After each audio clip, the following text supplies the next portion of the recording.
Welcome to the deep dive. Today, we're jumping straight into something really critical, affects pretty much every team out there. We're doing a deep dive into this new piece from the Phoenix Performance Partners. It's called Building Creative Confidence, Fostering Innovation by Conquering Fear.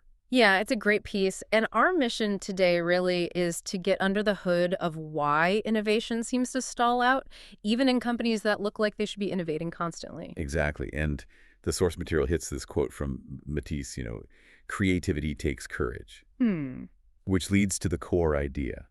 It's usually not a lack of creativity stopping teams. It's a lack of creative confidence.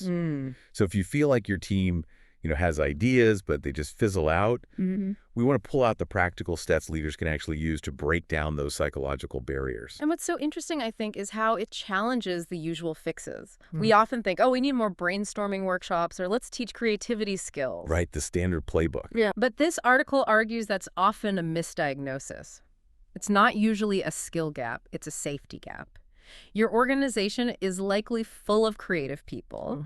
They just don't feel safe enough, psychologically safe enough, to put their neck out, to share an idea that might fail or sound silly. That feeling of safety, that's the real fuel. Okay, safety gap. I like that framing.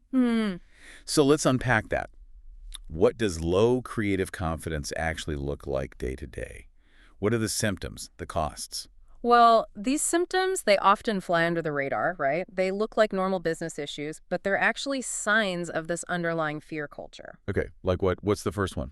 The article highlights silent meetings. And we've all been there, haven't we? Oh, yeah. The same 2 or 3 people doing all the talking. Exactly. Those confident, articulate voices kind of drive everything. But the quiet ones, it's not that they don't have ideas. They often lack the confidence to risk sharing something that isn't fully baked yet. So, silence. And that silence probably feeds right into the next thing. It does. Symptom number 2, the devil's advocate trap. Now, this one's tricky because critical thinking is important. But the article makes this sharp point. Often, what we call playing devil's advocate is really just fear wearing a smart suit. Fear? How so? It's fear masquerading as analysis. It's a way to shoot down a new, maybe fragile idea immediately before it even has a chance to breathe or be built upon. It keeps things safely conventional. Okay, wait. Let me push on that a bit because we need critical thinking, right? How do you tell the difference between necessary analysis, like does this fit the budget, and this fear-based devil's advocate thing? That's a really important distinction. And the source says the key is timing. The trap is the premature criticism. Genuine critical thinking happens after an idea has been explored a bit, maybe built on collaboratively. Okay. The devil's advocate jumps straight to the flaws, the precedent, the why it won't work.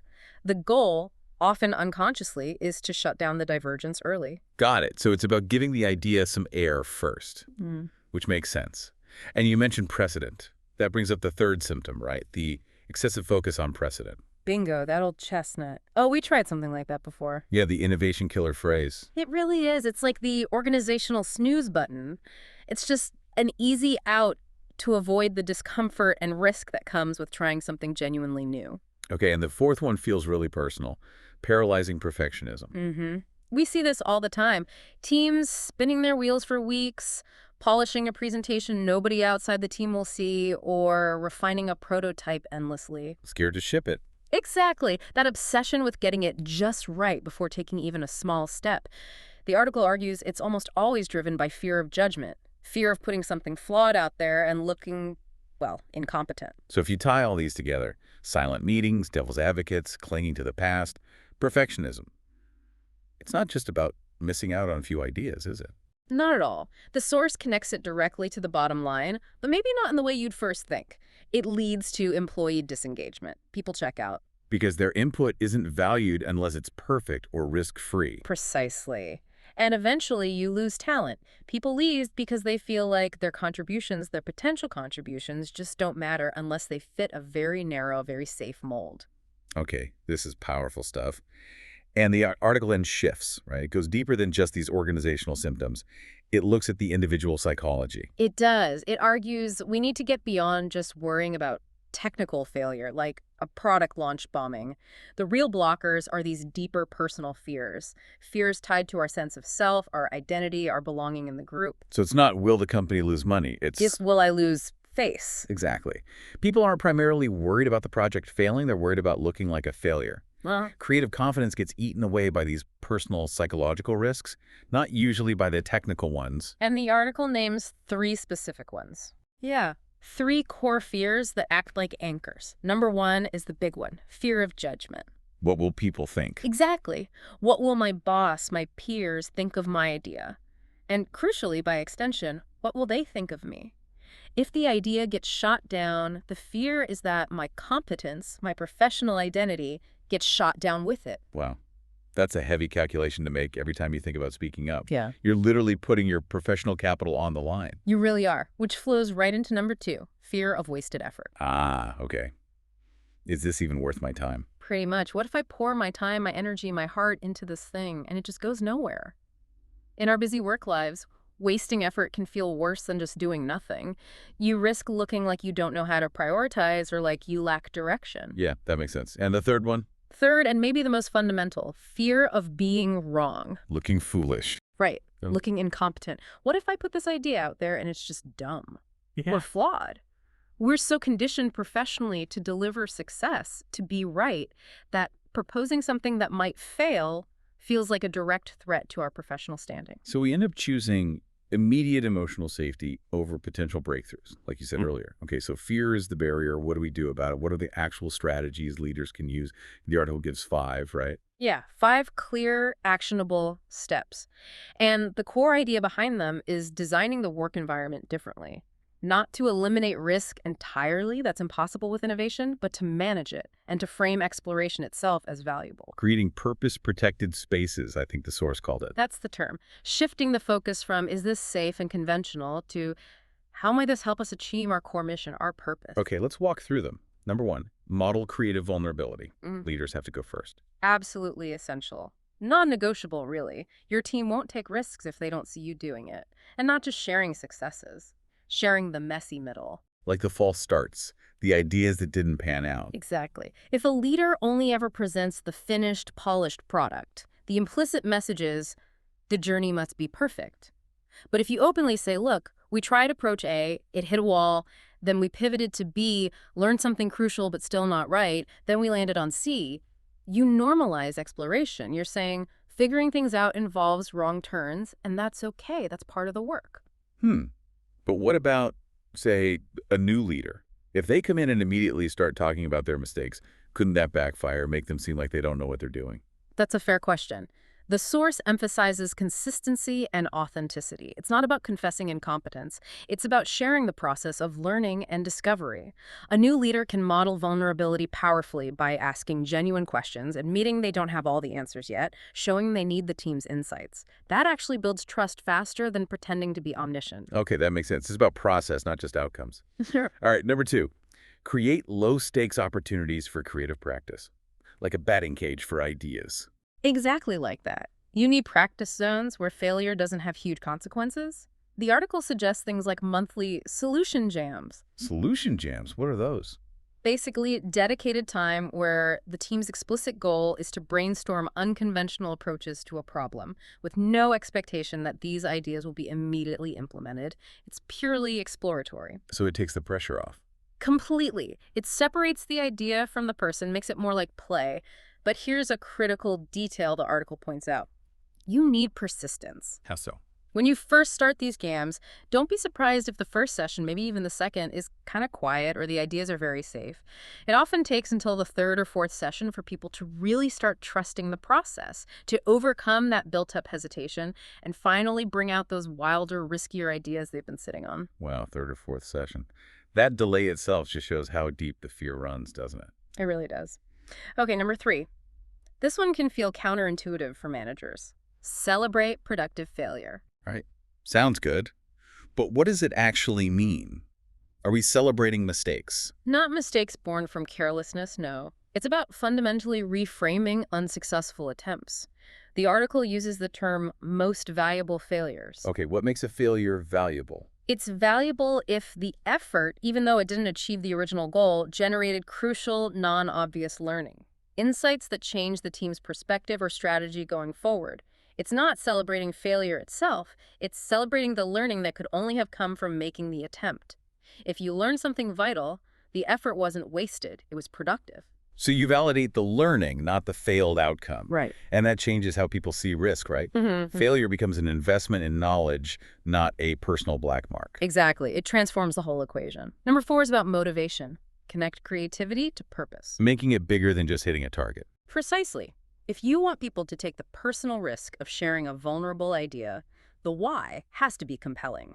Frame innovation not just as a nice to have, but as essential for fulfilling the organization's core mission, serving its customers, making a difference. So shifting from the boss wants new ideas to we need new ideas to solve this important problem for the people we serve. Yes, that changes the stakes. People will push past their comfort zones for something they genuinely believe in much more readily than they will for just another corporate objective. Makes sense.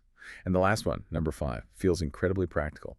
Develop a language that supports creative thinking. Words matter. Hugely. The specific phrases we use, especially leaders, can either open up possibilities or shut them down instantly.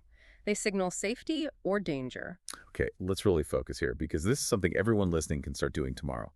The article gives concrete examples, right? Language swaps. It does. It contrasts conventional, often fear-based responses with expansive, possibility-focused ones. For example, someone suggests a totally new way of doing something. And the knee-jerk reaction is often, That's not how we do things here. Limit set. Door closed. okay, but the suggested swap shifts the focus entirely. Right.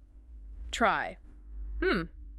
How might that approach help us advance our purpose?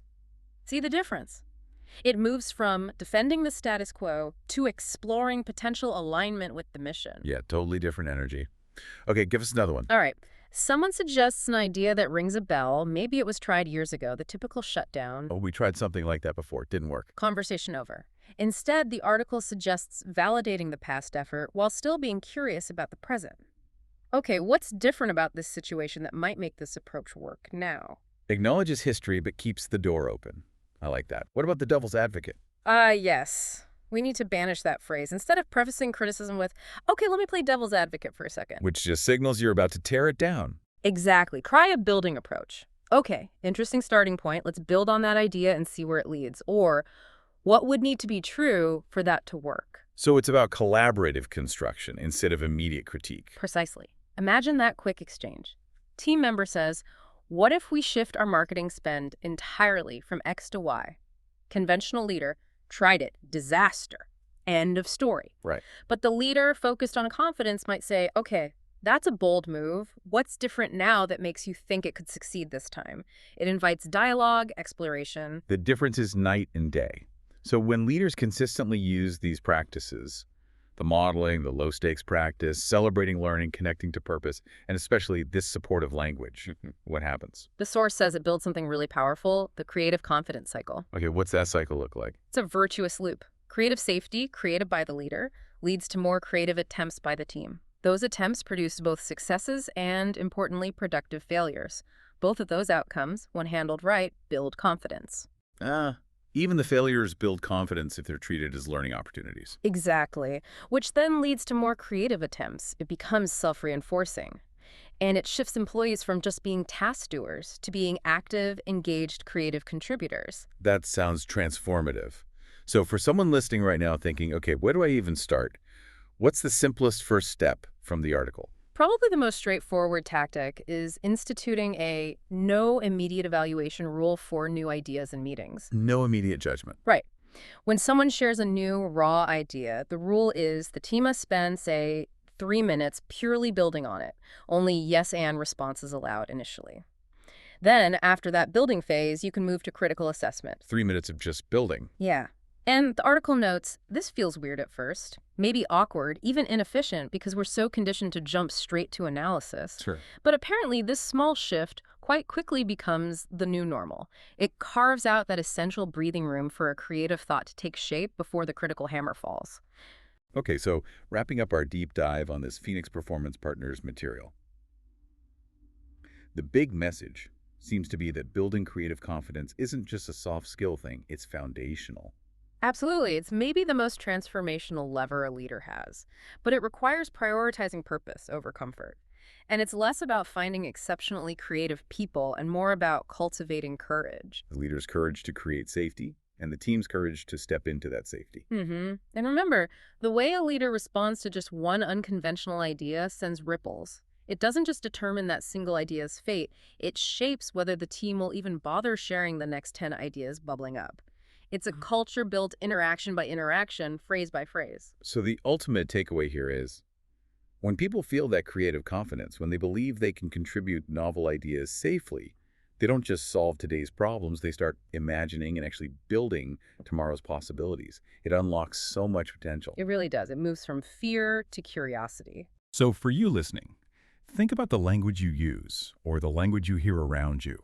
What's one limiting phrase? Maybe it is, let me play devil's advocate, or we tried that before. Just one phrase you're willing to consciously replace this week with a more expansive, more curious, purpose-focused one. That small swap could be the first step in creating the safety needed for your team's next great idea.